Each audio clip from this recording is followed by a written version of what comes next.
Tantra, Armageddon and CERN. Welcome. There seem to be more and more vlogs expressing concern at the experiments of the Large Hadron Collider at CERN. Often these appear to have some resonance with issues that I've already explored on this channel, especially as I've become increasingly disenchanted by science, particularly over the last 3 years, and learnt not to trust experts. I suppose this is the cue for all high school graduates listening to this vlog to post about Carl Sagan's view that science is neutral.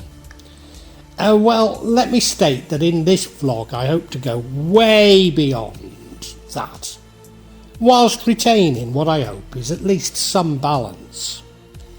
That there's a statue of the Nataraja of Shiva at CERN only feeds these concerns about left-handed tantric experiments and the God particle. Could CERN be responsible for releasing the devil from the bottomless pit, from his prison, hell, as written in the Bible in Revelations 9? However, my real concerns are at a philosophical rather than a physical nature, or spiritual rather than material. And it is these that I ultimately wish to explore with you.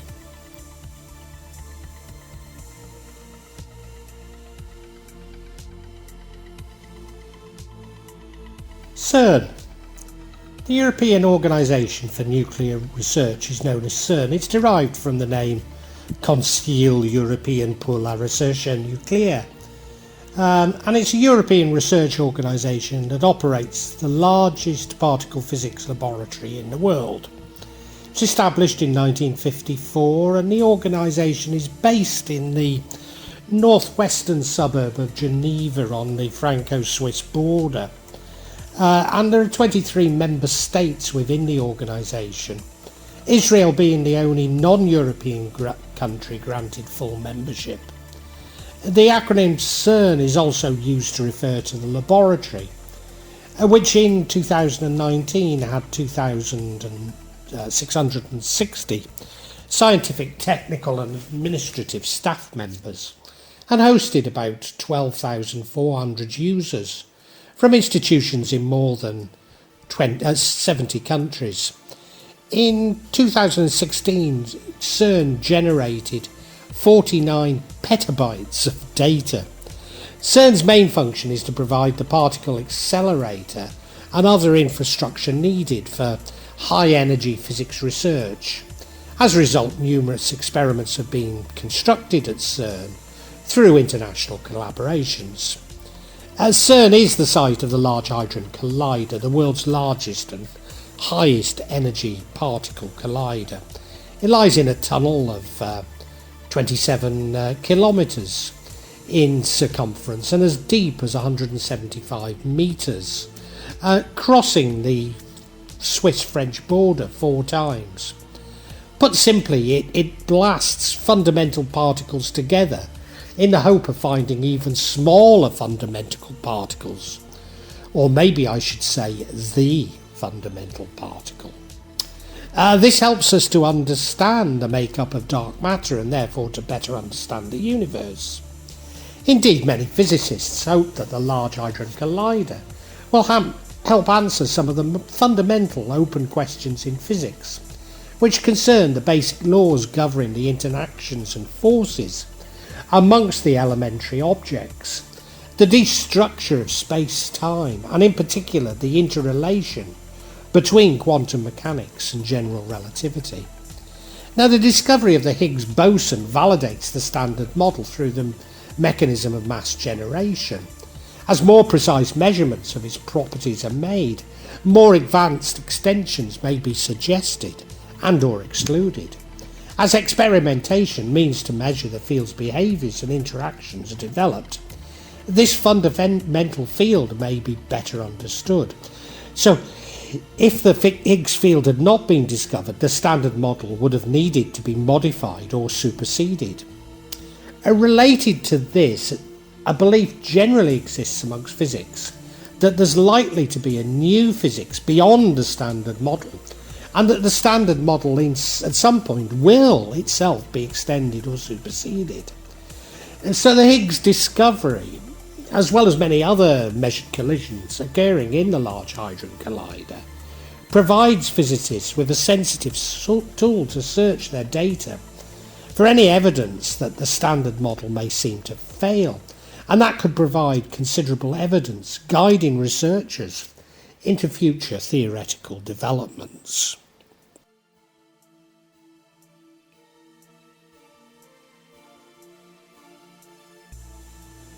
Black holes and dark matter.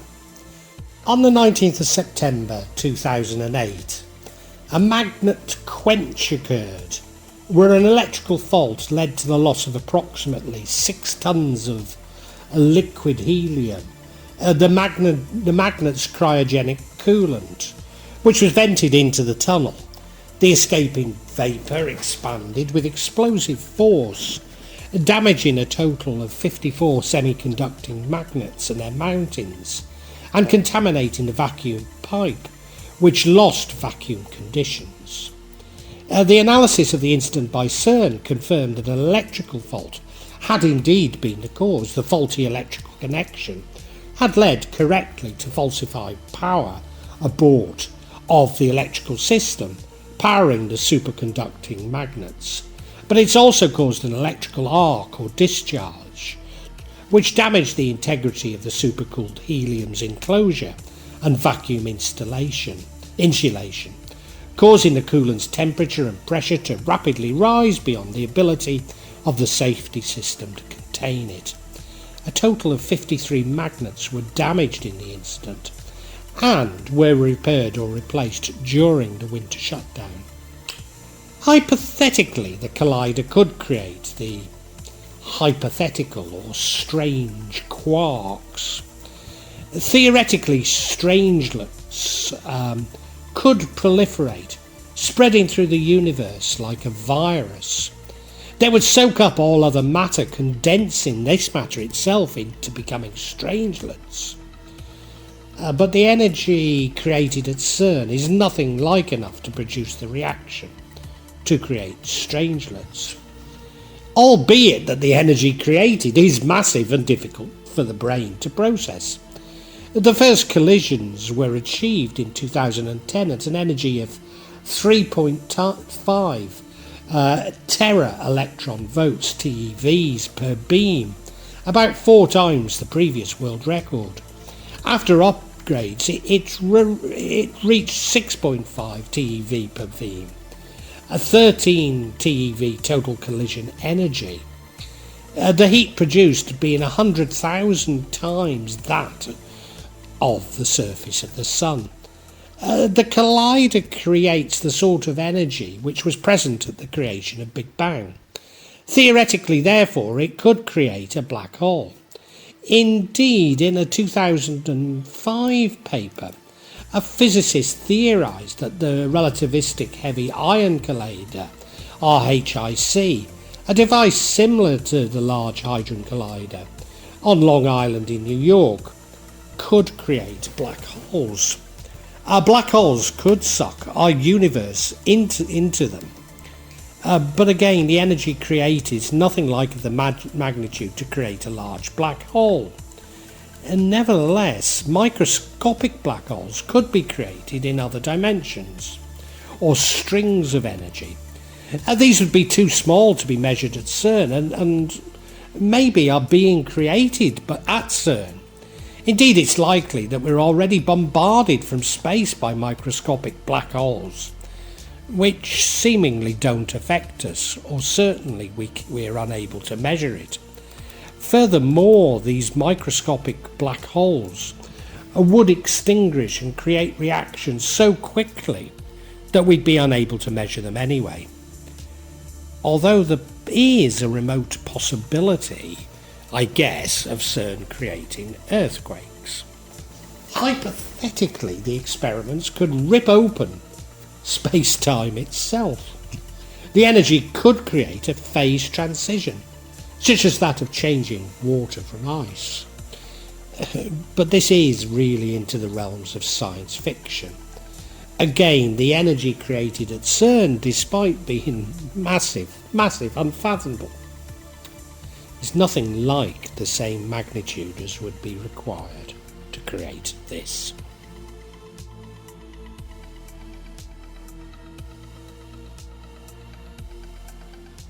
The spiritual dimension. As I say, my real concern is spiritual rather than material or physical. Let me reassure you, it's got nothing to do with the Nataraja statue, which was a gift from India, and this form of dancing Shiva symbolises Shakti, or the life force, or what you've heard me call Ki for Tanaga Dalam in other vlogs. So yes, there is an association with left-handed Tantra, but you know, it's also an association with a life force, so I don't see anything sinister in it at all. No, and my concerns are all linked to my view that we co-create our universe with God. So if we believe that there are smaller and smaller fundamental particles, we will always find evidence of these and create more and more complex experiments to look for them. In other words, there is no such thing as a fundamental particle because of it's all being co-created by us with God.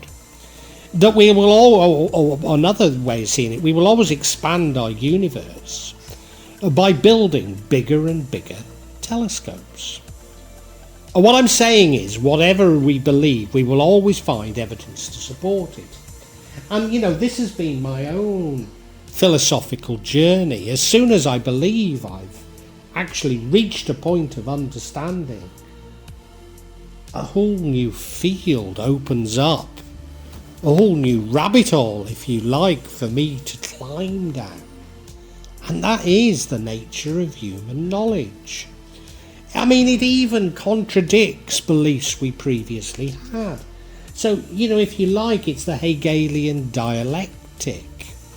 The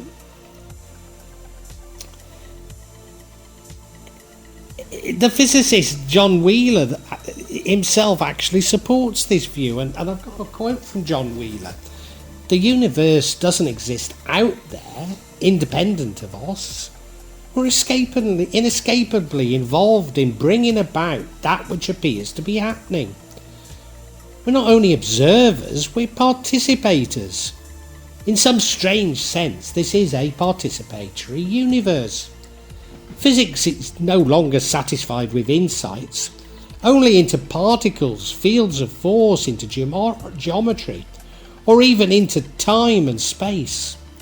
Today we demand of physics some understanding of existence itself. Now he describes this in his book, The Participatory Universe, which argues that we are still engaged or jointly engaged in building the universe. So we'll never find the smallest fundamental particle because the act of us looking for it will create it. Whatever the solution that comes from CERN, sometimes controversially known as the God particle or the Higgs boson, it will present us with a new problem with a smaller particle. In other words, the whole premise of fundamental physics is an illusion, and the sooner that we understand this, the better for the whole of humanity. Should we not devote our time and money into how we co-create the universe rather than exploring what we falsely believe to be a passive universe? Indeed, the more we attempt to gain control of God's creation, the further it takes us from pleasing God and living in harmony with each other as he intended us to do. Now, you know, I would take on board this criticism myself. So much of my life has been devoted to social and economic research, often to support public programs. But every program seems to create new problems in themselves. Maybe like physicists, we keep getting to a finer level of granulation, of understanding of the social condition, are beginning to understand inequality. But what if inequality itself was a product of the economic system, which all public policy really promotes and supports? In other words, we're looking for solutions to problems that we're constantly creating. Another way of putting it is the issue was related to our fundamental understanding, or should I say, misunderstanding of the world. Just as fundamental physics really now needs to take into account consciousness, rather than constantly refining theories of a static universe, of seeing the universe as being like a machine rather than something that we are co-creating with God. And to finish, I'll quote from John Wheeler again. No theory of physics that deals with physics will ever explain physics. I believe that as we go on trying to understand the universe, we're at the same time trying to understand man. Well, I hope you've got something from this. I dare say it's challenged many of you, but I hope you understand I've tried to be firm. Yes, some is conjecture, but I have tried to base this on what I can glean as being facts, and I've tried to be fair in presenting them. It's a part of the real magic of Java, which originally I thought would show rituals in Java and would only be cut every 2 or 3 months. But what I decided to do was expand the concept to talk about things of interest. So now it's happening every 2 or 3 days. So if you have enjoyed this, or at least got something from it, if you can pass a comment and hit the like button, and if you've really enjoyed it, if you could subscribe to my channel, hit the bell and you'll get future notifications. And what I want to do is thank you so much in anticipation for that.